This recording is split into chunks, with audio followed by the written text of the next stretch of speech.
Hello everyone, welcome to my channel.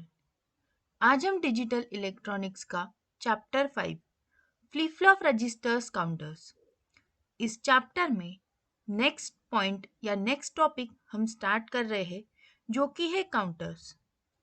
इस video में हम काउंटर का इंट्रोडक्शन और उसके टाइप्स की जानकारी लेंगे।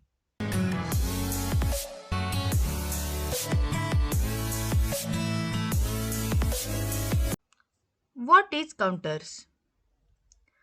A counter is a digital circuit which counts the number of times the specific event has been occurred.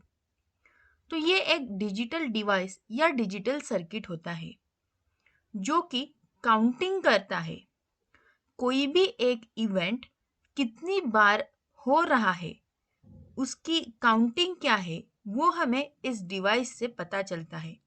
Counting को वो शो करता है। The counter is a digital circuit.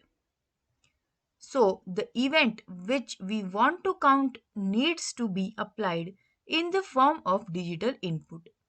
ये जो काउंटर है ये डिजिटल सर्किट है, तो इसे जो भी हम इनपुट दे रहे हैं वो डिजिटल इनपुट होना ज़रूरी होता है। अगर वो डिजिटल इनपुट नहीं है तो हम अदर डिवाइसेस इसे इनपुट में ज्वाइन करते हैं जिससे कि जो भी हम एनालॉग इनपुट दे रहे हैं वो डिजिटल में कन्वर्ट हो सके।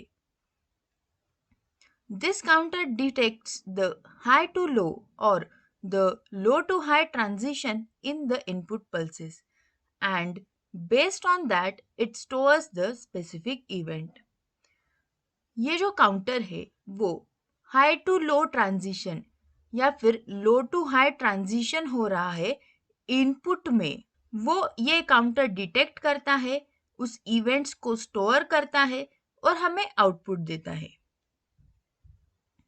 The input pulses to the counter can be clock pulse or it can also originate from some other external source. हम ये पूरे चैप्टर में जो भी काउंटर्स देखने वाले हैं उसे हमने इनपुट पे क्लॉक पल्स दी हुई है, बट समटाइम्स कोई अदर एक्सटर्नल सोर्स भी हम यूज करते हैं इस काउंटर को इनपुट पल्सेस देने के लिए। And these pulses can arrive periodically or it may arrive at the random intervals. Clock pulses जो होती है वो पीरियोडिकली होती है और कभी कभी ये क्लॉक पल्सेस रैंडम भी हो सकती है। Whenever these input pulses are applied, then the counter registers them as the event and increment its current count.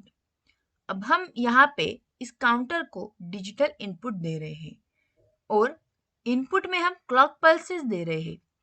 Clock pulses low to high या हाई टू लो होती है, उस पे से वो इवेंट को स्टोर करता है और ये जो भी इवेंट स्टोर कर रहा है एक के बाद एक वो स्टोर करते जाता है और उससे जो आउटपुट का काउंट है वो 1 बाय 1 इंक्रीज होते जाता है। इससे हमें एग्जैक्ट नंबर ऑफ काउंट्स या फिर जो भी नंबर ऑफ रिपीटेशन है वो हमें आउटपुट में दिखते हैं। Internally, these counters are the interconnection of the flip-flops. अब ये हम इनपुट दे रहे हैं, आउटपुट को ये स्टोर कर रहा है इवेंट के फॉर्म में, फिर हमें आउटपुट दिखा रहा है। तो इसका इंटरनल स्ट्रक्चर क्या होता है?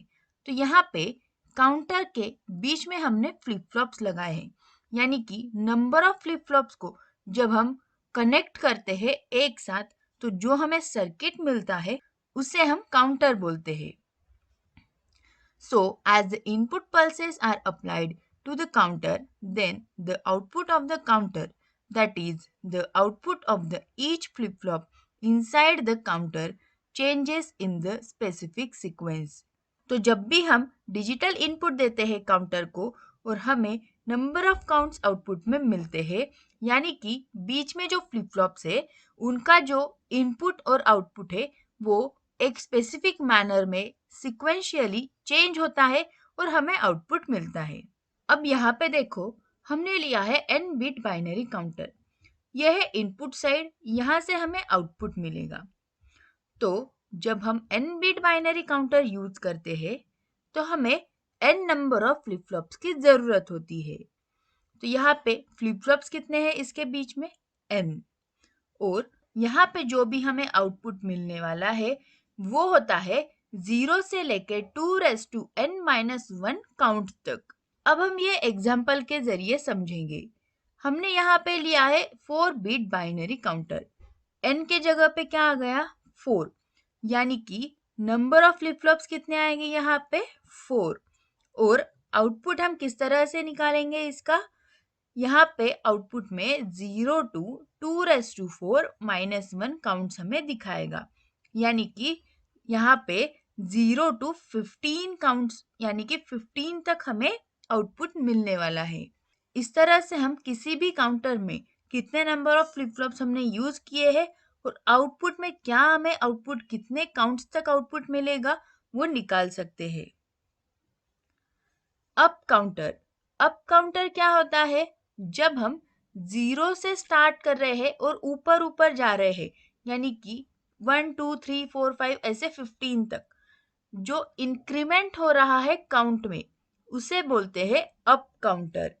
और जब डिक्रीमेंट हो रहा है, यानी कि 15 से 14 13 12 11 डिसेंडिंग ऑर्डर में हम काउंट कर रहे हैं, वो होता है डाउन काउंटर। अब काउंटर्स में सबसे इंपॉर्टेंट पॉइंट हम देखेंगे जो है modulus of counters. The modulus of the counter is the number of different output states of the counter through which the counter goes before returning to its first state. तो modulus of counter क्या होता है? जो भी हमें output states मिल रही है उसका टोटल काउंट क्या है, वो होता है modulus of counter. Specific counter होता है वो 0 से लेके 15 तक जाएगा और 15 के बाद फिर से 0 पे आ जाएगा।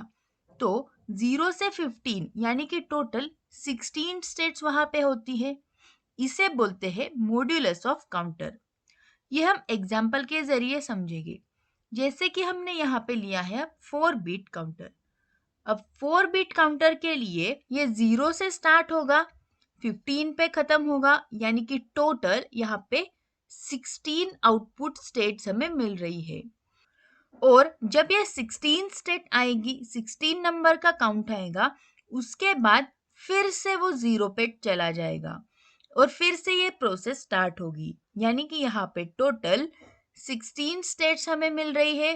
तो modulus of 4 bit binary counter आता है 16। इसे हम लिखते हैं मॉड 16 काउंटर। तो 4 बिट काउंटर का दूसरा नाम हो गया मॉड 16 काउंटर।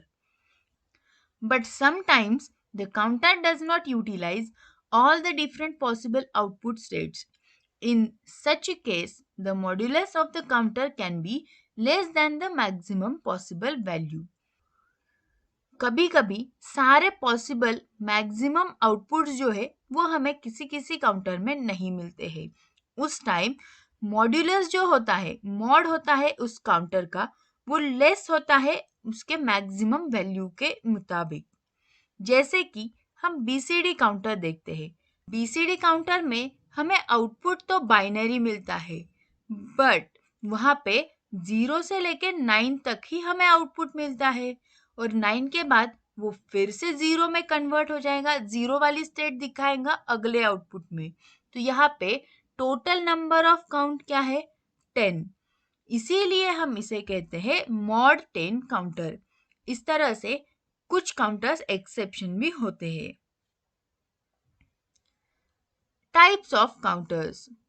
असिंक्रोनस काउंटर, इसे कहते हैं रिपल काउंटर, और सिंक्रोनस काउंटर। इस तरह के दो टाइप्स के काउंटर्स होते हैं।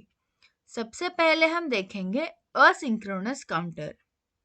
All the flip-flops in the counter does not receive the clock at the same time. We don't use universal clock. Only first flip-flop is driven by main clock pulse. तो यहाँ पे asynchronous counter में क्या होता है, जो सारे flip flop से उनको हम सेम क्लॉक नहीं दे रहे। यहाँ पे देखो, ये जो फर्स्ट क्लॉक पल्स है जो कि हमने इनिशियली दी है, वो सिर्फ ये पहले वाले फ्लिप फ्लॉप को दी है। अब इस पहले वाले फ्लिप फ्लॉप का आउटपुट हम यहाँ से ले रहे हैं, जो कि हमने सेकंड वाले फ्लिप फ्लॉप के क्लॉक पल्स को दिया है। यानी कि इसके जो क्लॉक है वो इसके आउटपुट से हमें मिल रही है।